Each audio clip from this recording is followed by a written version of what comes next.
Good evening, all. Thanks for joining us here. Opening statements, I guess, go something like this, that, Vermont probably showed to be the better team today.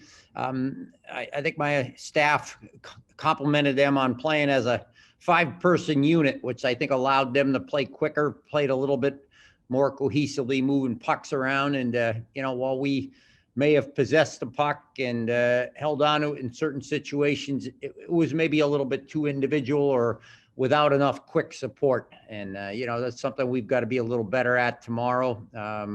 We also, I thought, had some times when we looked like we had a pretty good opportunity and all of a sudden stick extended, they would block it. And that would be that. And as the game went on, we got a little bit tight. Had some chances. I can probably remember 3 people in particular that had super great A's in the slot. And, it just either slid off their stick, they misfired it off their heel or toe, or just only got a small portion of it, never really got anything on it. And that's where we've got to, sort of relax and just execute. Don't worry about what the scoreboard says right now. Worry about, can I just make a good shot? And if you do, the 0 can be 1 and the 1 can become 2, and good things can happen. Take questions.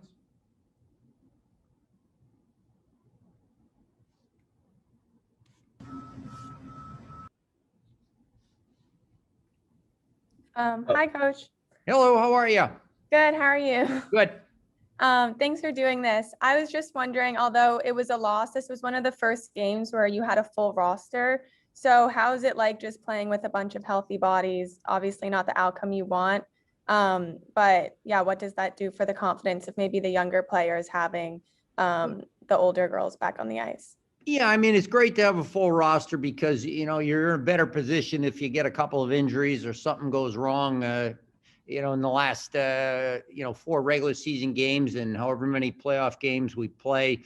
Sometimes you can mix and match in different ways with a few more bodies. But, tonight, unfortunately, we get behind and that sort of pushes you to want to get a couple lines out there a little bit more. So we didn't maybe get, Brooke and Rachel and Claire out there as much as a group the last 2 periods. But, Claire got to spend a little time, with Jesse playing a couple shifts there. I saw Catherine and, was up there and did an okay job. But we just really, as a group, didn't collect enough pucks, didn't handle enough pucks well. And, maybe just didn't get it where you needed it on a pass a number of times. I thought there was something threatening coming up, but we didn't make it happen. And, maybe credit goes to Vermont, but I think we were part of it too. We just need to execute a little better.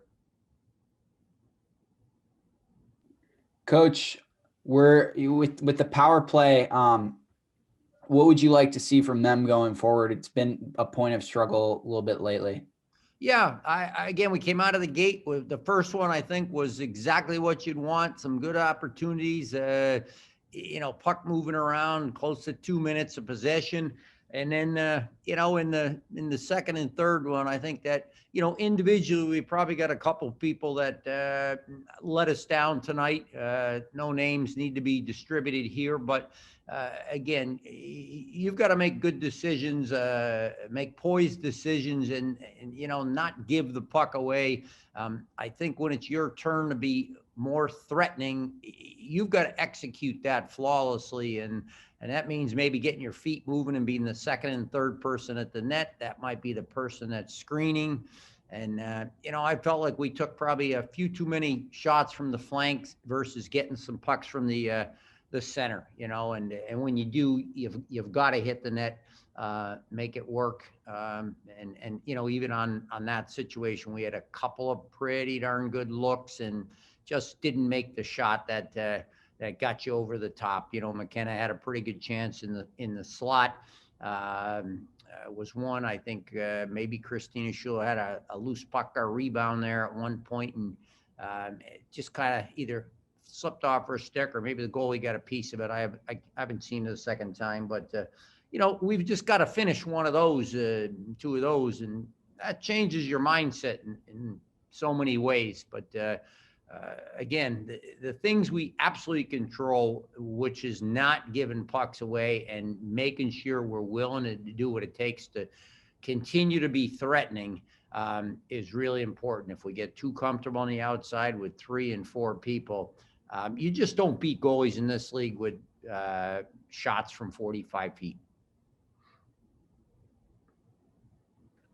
And coach, with such a quick turnaround before tomorrow's game, what's the message in the locker room for your team to get over this loss and be able to put up a better performance tomorrow evening? Yeah, the message in my eyes is, take care of yourself right now as far as cool down goes. Get up and get a good breakfast and, get out and walk and stretch out. We'll try to show a few things on the video that will maybe help a little or give them a little sense of what we might have seen. But in the end, then it's up to them to execute. They've played an awful lot of hockey. And, to make a tape-to-tape pass, to be a good receiver, it's well within their ability. But, again, you have to do it, and you have to do it under a little bit of stress, knowing that you didn't score the night before and knowing that Vermont's playing a pretty quick brand of hockey all the way around. You still have to do that one thing. Catch it. Don't let it bounce 4 or 5 feet off your stick, because now you can't make an immediate shot, can't make an immediate pass, and you can't play quick.